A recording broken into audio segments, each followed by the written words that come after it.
Hello friends, welcome back to cinema secrets. இன்னைக்கு இந்த வீடியோவில் நான் பேச போகிறது நம்ம தமிழ் சினிமா மட்டும் இல்லைங்க, இந்திய சினிமாவை சேர்ந்த ஒரு சில நடிகைகள் அவங்களோட வயதில் மூத்த முதியவர்களை திருமணம் பண்ண கதைலாம் இருக்குது.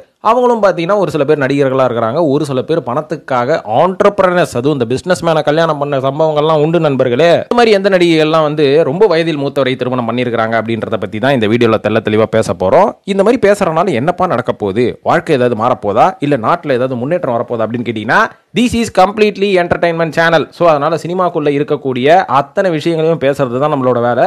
அதை விட்டுட்டு யூடியூப்லேயே நான் ஒரு உத்தமம் பார் அப்படின்ற மாதிரி நல்ல விஷயங்களை போட்டு வீடியோ போடுறவனோட முகத்திரை எல்லாமே எனக்கு பர்சனலாகவே தெரியும்.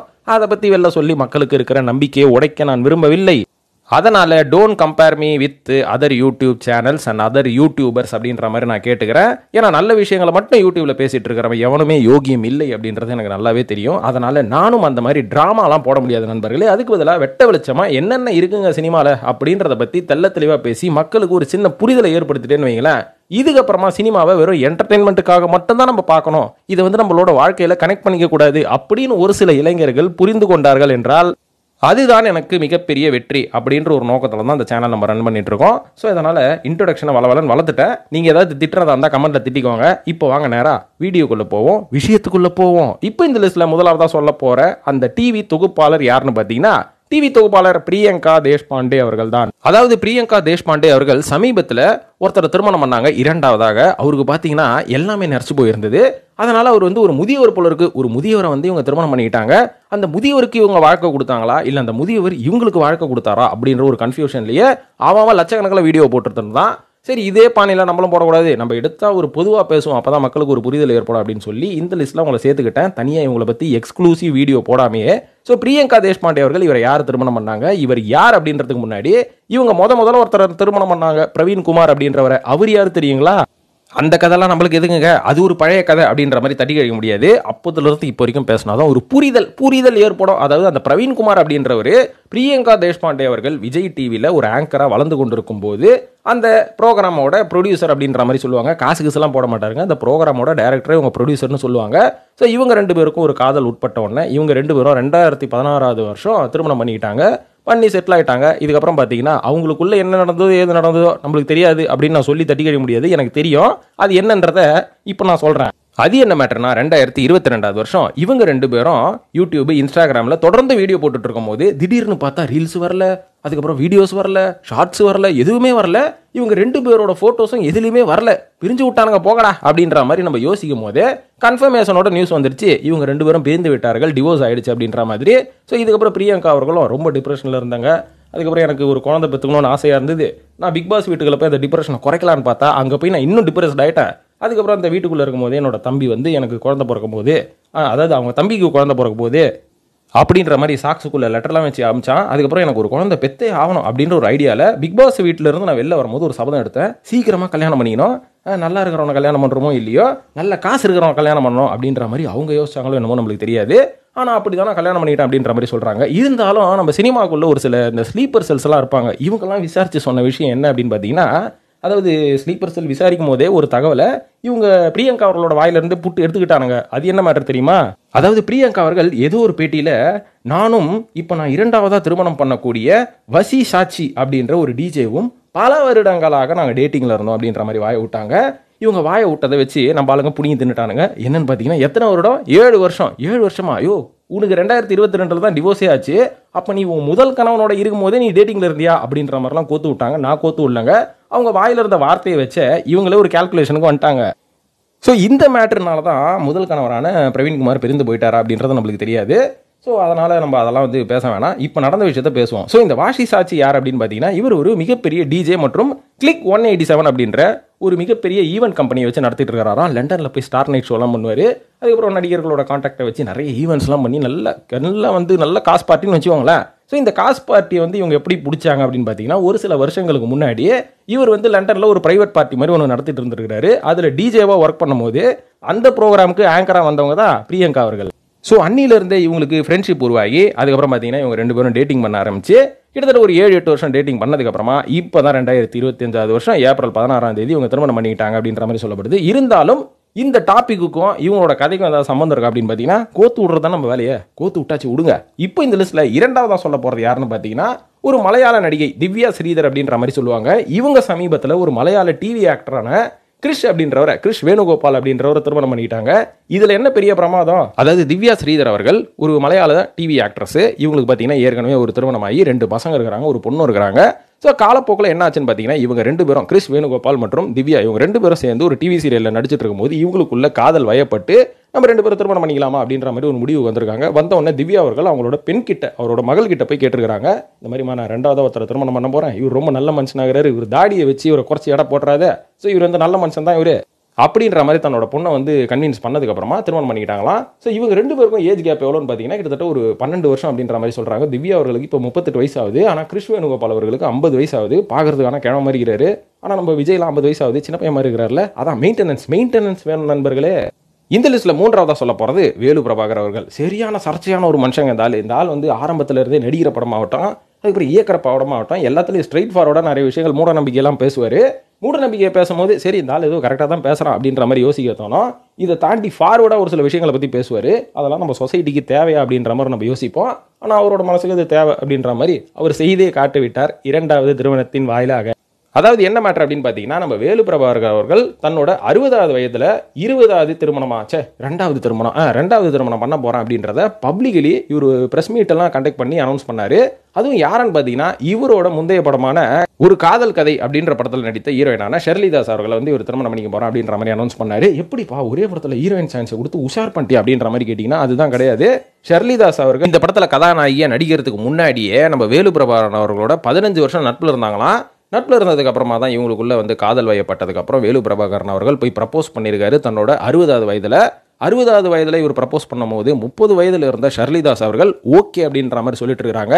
என்னென்னலாம் நடக்குது பாருங்க. இன்னைக்கு முரட்டு சிங்கலாக இருக்கிற சின்ன பசங்களுக்கே பொண்ணு கிடைக்க மாட்டேங்குது. 60 வயசு நம்ம தாத்தாக்கு பொண்ணு கிடைக்குதுன்னா அவர் எந்த அளவில் உஷார் பண்ணுற திறமை அவர்கிட்ட இருக்குது பாருங்க. ஸோ இப்போ அதெல்லாம் வந்து நம்ம எதுக்கு பேசணும், அதான் பேசியாச்சு, அப்புறம் என்ன பேசுறதுக்கு இருக்குது. ஸோ இந்த மாதிரி உஷார் பண்ணது மட்டும் இல்லாமல் திருமணமும் பண்ணிக்கிட்டாரு. திருமணம் பண்ணிக்கிட்டு இன்னைக்கு 2 பேரும் ஜாலியாக இருக்கிறாங்க அப்படின்ற மாதிரி சொல்கிறாங்க. ஆனால் இப்படியும் ஒரு கதை நடந்ததுங்க தமிழ் சினிமாவில். ஸோ பாருங்க, இதுக்கு அடுத்ததாக நம்ம யாரை பற்றி சொல்லலாம் அப்படின்னு பார்த்தீங்கன்னா, 4வதாக சொன்ன போகிற மோனிகா ரஹிமா அப்படின்ற ஒரு நடிகையை பற்றி தான். இவங்களை வந்து இன்னைக்கு இருக்கிற கிட்ஸுக்கெல்லாம் தெரியாது. ஆனால் 90s கிட்ஸ் எல்லாம் வந்து நாங்களாம் பெருசாக எதிர்பார்த்தோம் இந்த பொண்ணு வந்து ஒரு மிகப்பெரிய நடிகையாக வரும் அப்படின்ற மாதிரி.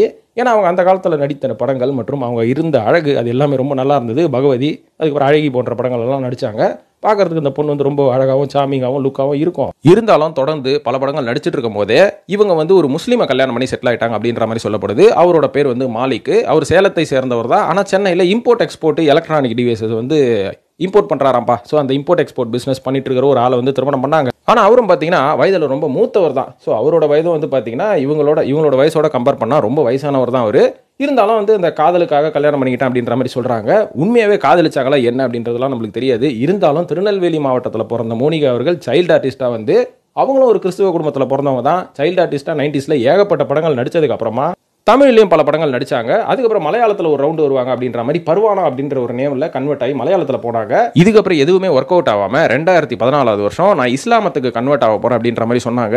எதுக்கடா சோழியும் குடுமையும் சும்மா ஆடுது அப்படின்ற மாதிரி யோசிச்சு பார்த்தா தான் தெரியுது, இஸ்லாமியத்துக்கு கன்வெர்ட் ஆனதுக்கப்புறம் எம்ஜே ரஹீமா அப்படின்ற மாதிரி உங்களை பேரை மாற்றிக்கிட்டு மாலிக்ன்ற ஒரு வயதான ஒரு பிஸ்னஸ் மேனை திருமணம் பண்ணி செட்டில் ஆயிட்டாங்க. ஸோ இப்படியும் சில விஷயங்கள் நடக்குது. ஸோ இவர்களை தொடர்ந்து அடுத்ததாக நான் சொல்ல போகிறது இன்னும் ஒரு இன்ட்ரெஸ்டிங்கான ஒரு கப்பல் தான். அந்த கப்பல் வேற யாருமே கிடையாதுங்க. ரொம்ப நாள் நம்ம எதிர்பார்த்த கரீனா கபூர் மற்றும் சாயிஃப் அலி கான். இவங்களுக்குள்ள என்னங்க ஆச்சரியம், ஏன் பாலிவுட் பக்கம் வண்டியை விட்டு அப்படின்னு கேட்டிங்கன்னா சொல்கிறேன், அதுவும் பயங்கரமான மேட்ரு. ஏன்னா சைஃப் அலி கான் அவர்களுக்கு இப்போ 54 வயசு ஆகுது, கரீனா கபூர் அவர்களுக்கு 40 வயசு ஆகுது. ஆனால் இவங்க திருமணம் பண்ணும்போது இவங்க 2 பேரோட ஏஜ் டிஃபரன்ஸ் கிட்டத்தட்ட ஒரு 10 வருஷம். இப்போ வரைக்கும் 10 வருஷம் தானப்பா அப்படின்னு கேட்டிங்கன்னா 10 வருஷம் தான். ஆனால் எப்படி திருமணம் பண்ணிட்டாங்க அப்படின்ற மாதிரி ஒரு நல்ல இன்ட்ரெஸ்டிங்கான ஒரு காதல் கதை இருக்குது. 2007வது வருஷம் தஷன் அப்படின்ற ஒரு படத்தில் வந்து இவங்க 2 பேரும் சேர்ந்து நடிக்கும் போது அப்போவே டேட்டிங் பண்ண ஆரம்பிச்சு இவங்க 2 பேரும் உள்ளூருக்குள்ளேயே ஊராக சுற்ற ஆரம்பிச்சிருக்கிறாங்க. மீடியா கண்ணில் மாட்டிக்கிட்டே அது ஒரு மீடியாக்காரன் ஊதுன்னு ஊதும் போது கப்பு ஜிப்புன்னு வாய மூடிட்டு 2012வது வருஷம் தான் நாங்கள் 2 பேரும் டேட்டிங் பண்ணிட்டு இருந்தது உண்மைதான், 2012லேயே நாங்கள் திருமணம் பண்ண போகிறோம்ப்பா அப்படின்ற மாதிரி திருமணம் பண்ணி இப்போ இவங்க 2 பேருக்கு 2 பசங்க இருக்கிறாங்க. ஸோ இருந்தாலும் இவங்களோட ஏஜ் கேப் ரொம்ப பெருசு. எதுக்காக காதலிச்சாங்க, எதுக்காக கல்யாணம் பண்ணாங்க அப்படின்ற பர்சனல் மேட்டருக்குள்ளலாம் நான் போக விரும்பல, பண்ணிட்டாங்க அப்படிதான். இப்போ 6வதா சொல்ல போகிறது நம்ம ஆர்யா மற்றும் ஷைஷா. இவங்களோட வித்தியாசமும் பார்த்தீங்கன்னா வயது வித்தியாசமும் பார்த்தீங்கன்னா ஆர்யா அவர்கள் ஆக்சுவலி ஒரு கிழவன் தான். இன்னைக்கு நல்லா ஃபிட்னஸ்லாம் இருந்து டையெல்லாம் போட்டுக்கிட்டு பார்க்கறதுக்கு சின்ன பையன் மாதிரி இருக்குது. ஆனால் சாயிஷா அவர்கள் பார்க்கறதுக்கு பெரிய மனுஷி மாதிரி இருந்தாலும் சின்ன புள்ள. ஸோ பேசிக்கலி சாயிஷா அவர்கள் மிகப்பெரிய வெல்த்தியான ஃபேமிலிங்க. ஏன்னா அவங்க தாத்தாவும் ஒரு லெஜண்ட் நடிகர், அப்பாவும் ஒரு நடிகர், பாட்டியும் ஒரு மிகப்பெரிய லெஜண்ட் நடிகை. இந்த குடும்பத்துல இருந்து வந்தவங்க ஆர்யா அவர்கள் கிட்ட எப்படி சிக்கினாங்கன்னு பார்த்தீங்கன்னா, தமிழ் சினிமாவில் வரதுக்கு முன்னாடியே ஹிந்தி படம் தெலுங்கு படம்லாம் நடிச்சு எந்த படமும் ஓடாதனால தமிழ்லேயாச்சும் நம்ம லக்க ட்ரை பண்ணுவோம் அப்படின்னு வந்து உகந்த படம் தான் கஜினிகாந்த் அப்படின்ற ஒரு படம். இதில் தான் நம்ம ஆர்யா அவர்களோட சவகாசம் கிடச்சி, சவகாசம் கிடச்சதுக்கப்புறம் 2 பேரும் டேட்டிங் பண்ணி 2019 வருஷமே ஹைதராபாத்தில் ப்ரைவேட்டாக மேரேஜ் பண்ணிக்கினாங்க. இவங்க 2 பேரும் பண்ணதுக்கப்புறம் இன்னைக்கு சந்தோஷமாக தான் வாழ்ந்துட்டு இருக்காங்க. இருந்தாலும் ஆக்சுவலி ஆர்யா அவர்கள் ஒரு தாத்தா, இருந்தாலும் ஒரு டையெல்லாம் போட்டுக்கிட்டாரு, நல்ல ஃபிட்னஸ்லாம் பண்ணி எங்கே இருக்கிறாரு. ஸோ அதனால் வயசு வந்து பெருசாக தெரியல, நல்ல விஷயம் தான், நல்ல பவர்ஃபுல்லான ஒரு ஆள் தான் வச்சுக்கோங்களேன். இப்போ 7வதாக சொல்ல போகிறது ஆக்சுவல் தாத்தாவான சஞ்சய் தத் அவர்கள். ஏன்னா இவருக்கு பார்த்தீங்கன்னா இன்றைக்கி ஒரு 65 வயசு ஆயிடுச்சு. இருந்தாலும் இவரோட 3வது மனைவியோட வயசு 46 தான். அப்போ 60 வயசு இருக்கும்போது அவங்களுக்கு என்ன வயசு? 40. ரொம்ப சின்ன பொண்ணு. கிட்டத்தட்ட நாங்கள் ஒரு 15 10 வயசா 20 வயசு டிஃபரன்ஸா என்னங்க சொல்லுங்கள், கணக்கு எனக்கு தெரியாதுங்க. ஸோ இந்த மாதிரி ஒரு ஏஜ் டிஃபரன்ஸில் நம்ம சஞ்சய் தத் அவர்கள் திருமணம் பண்ணிக்கிட்டாருன்னு சொல்ல மாட்டேன். இவரோட 3வது மனைவி 46 வயசு ஆகுது பார்த்தீங்களா, மான்யா தத் அப்படின்றவங்க இவர் திருமணம் பண்ணிக்கிட்டாங்க அப்படின்றதான் ஒரு பேர் அதிர்ச்சியை. ஸோ மான்யா தத் யார் அப்படின்னு பார்த்தீங்கன்னா, அவங்களோட உண்மையான பேர் தில் நவாஸ் ஷைக் அப்படின்ற மாதிரி சொல்கிறாங்க. ஒரு முஸ்லீம் குடும்பத்தில் பிறந்தவங்க. பாலிவுட்டில் சாதினோன்னு உள்ள வந்து என்னென்னமோ பண்ணி ஒன்றுமே சாதிக்க முடியாத காரணத்தினால 2008 வருஷம் நம்ம பேரையாச்சும் நம்ம மாற்றி சாதிப்போன்னு பேரை மாற்றி அதுவும் ஒன்றும் வேலைக்கு ஆகாதனால அவங்க அப்பா இறந்ததுக்கு அப்புறமா சினிமாவில் கண்டினியூ பண்ண முடியாமல் பிஸ்னஸில் கண்டினியூ பண்ணி இனிமேல் நம்மளுக்கு சினிமா செட் ஆகாதுன்னு 2008 வருஷம் இவங்க இந்து சத்துக்கு மாறி சஞ்சய் தத் அவர்களை திருமணம் பண்ணி. இந்த பக்கம் நம்ம சஞ்சய் தத் அவர்களோட திருமணத்தை பற்றி பேசணும்னு பார்த்தீங்கன்னா, முதல்ல ரிச்சா சர்மா அப்படின்றவங்கள 1987 ஒரு திருமணம் பண்ணாரு. ஆனால் எதிர்பாராத விதமாக 1996 அவங்களுக்கு பிரெயின் டியூமர் வந்தனால இறந்துட்டாங்க. இதுக்கப்புறம் சஞ்சய் தத் அவர்கள் 2வதா ரியா பிள்ளை அப்படின்றவங்க ஒருத்தவங்களை வந்து திருமணம் பண்ணாரு. அதுக்கு முன்னாடி ரியா பிள்ளை அவர்கள் 85 ஒரு யூஎஸ் சிட்டிசனை திருமணம் பண்ணி 94 டிவோர்ஸ் ஆகி 98 தான் சஞ்சய் தத்தை திருமணம் பண்ணாங்க. அதுக்கப்புறம் கொஞ்ச நாள் வாழ்ந்ததுக்கு அப்புறம் 3வதா ரியா பிள்ளைய லியாண்டர் பைஸ் அப்படின்ற ஒரு டென்னிஸ் பிளேயரோட டேட்டிங் பண்ணி அவரோட இப்போ குடும்பம் நடத்திட்டு இருக்காங்க.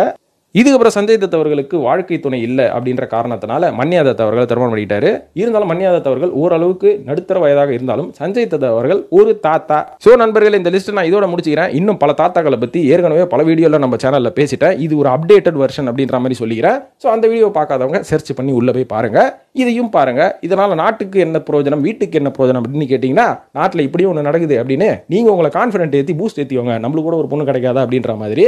ஸோ முரட்ட சிங்களாவே எவ்வளோ காலம் தான் வாழ்வீங்க இந்த மாதிரி தாத்தாக்களை திருமணம் பண்ணும்போது? ஸோ முரட்ட சிங்களாவே எவ்வளோ காலம் தான் வாழ்வீங்க இந்த மாதிரி தாத்தாக்களை திருமணம் பண்ணி ஜல்சாவாக இருக்கும்போது? நீங்களும் சின்ன வயசை ஏன் வேஸ்ட் பண்ணுறீங்க? அங்கங்கே மலை ஏறி போய் சிவனையை போற்றி, இயேசுவே போற்றி, அல்லாவே போற்றி அப்படின்ற மாதிரி ஜாலியாக இருங்க, வாழ்க்கையை நல்லா அனுபவிங்க. ஒரு காலகட்டத்துக்கு அப்புறம் ஆன்மீகத்தில் இறங்குவோம், இருக்கிற வயசை அனுபவிங்க நண்பர்களே அப்படின்னு சொல்லிட்டு இந்த வீடியோ முடிச்சுக்கிறேன் நண்பர்களே. இந்த வீடியோ பார்த்ததுக்கு நன்றி. மற்றும் சினிமா சம்பந்தப்பட்ட நிறைய விஷயங்களை பற்றி பேசணும், தெரிஞ்சுக்கணும் அப்படின்னு நினச்சிங்கன்னா சினிமா சீக்ரெட்ஸை வழக்கம் போல் சப்ஸ்கிரைப் பண்ணிட்டு ஃபாலோ பண்ணுங்களேன். நன்றி, வணக்கம்.